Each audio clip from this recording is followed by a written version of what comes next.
wildfire world. This is Arann Harris, the DIY guy with Fire Safe Marin. And I'm here to talk about trees. Your tree, your neighbor's tree. How do they affect us and wildfire? But I'm not alone. I'm with Ray Moritz, urban forester, fire ecologist, tree guru. How wildfire, tree wildfire? Tell us. Well, trees provide us many benefits. They provide us shade. They provide us beauty. I like trees. They reduce the temperature under the canopy. Also good. They raise the moisture of the air under the canopy. Okay. So in many ways, they dampen down fire. Okay. And reduce fire behavior. So trees are good. Well, it's not that simple. Trees can exacerbate fire, and it depends how we manage them, how we maintain them. Maintenance is the key. Let's learn to maintain our trees. Let's do that. All right, Ray, where are we headed? Right over this way. So some trees can be problematic when it comes to wildfire? That's right.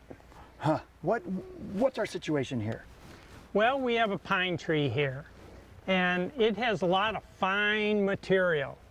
Fine material ignites easily and burns intensely. I would use that to start a fire. In fire ecology, we call that having a high surface to volume ratio.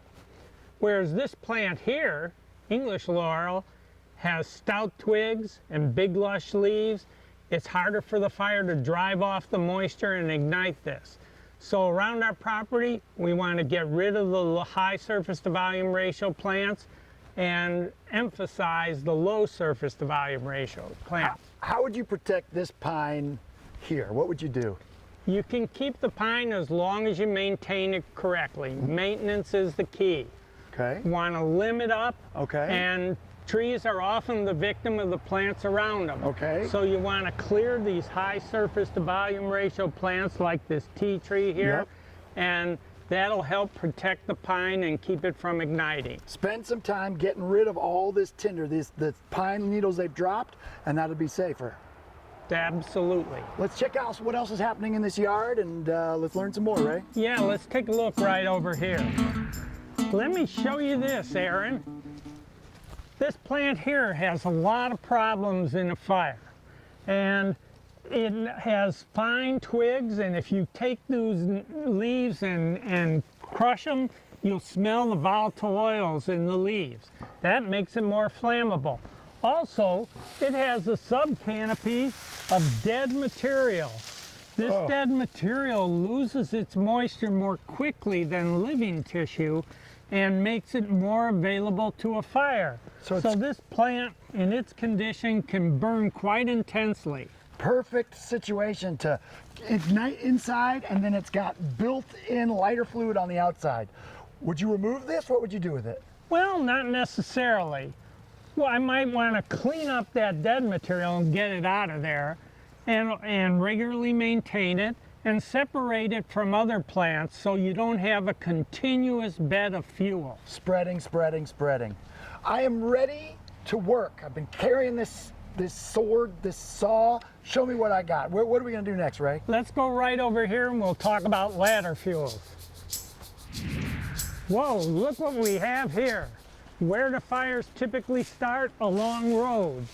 And what we've got fine ignition fuels here. We got heavy ground fuels. We've got a continuous layer of dead material up into the tree. We want to interrupt that ladder fuels, that fire ladder. So let's start right here. Okay. What should I do, Ray? You want to cut this limb right outside what's called the branch collar. You see this swollen area? Okay. So you're always cutting a limb 1 to 2 inches out from its attachment either to another limb or the trunk. So go ahead. And this Hold it there 1 second, Arann. First you want to make your undercut so that you don't tear the bark when it breaks off. How's that? So you make a little undercut, that's right, and now you're overcut. All right, man, all day long I've been ready. Here I go, Ray. Oh, lumberjack that I am. Oh, no fair. Ah, it felt so good. Ray, give me a boost. Give me a boost. I want to get up there. Hold a minute. Okay. You don't want to go climbing trees unless you're a professional. But I did so well. Yeah, but up there you could use a small pole saw, but if it takes a ladder or it takes a chainsaw, leave it to the professionals. They're far too dangerous for the average homeowner. I'm clearly not ready for the chainsaw, but what I can do is maintain. I can rake leaves, I can put effort in, and I can love this tree. So you too, people, if it's a rake, if it's a saw, if it's loppers, any love you put to your tree is gonna make your house safer and keep these beautiful trees safe. This is Arann Harris, DIY guy. Go get them. Put some maintenance and love in, people. Ray, thank you, sir. I feel smarter. It's my pleasure. Let's go.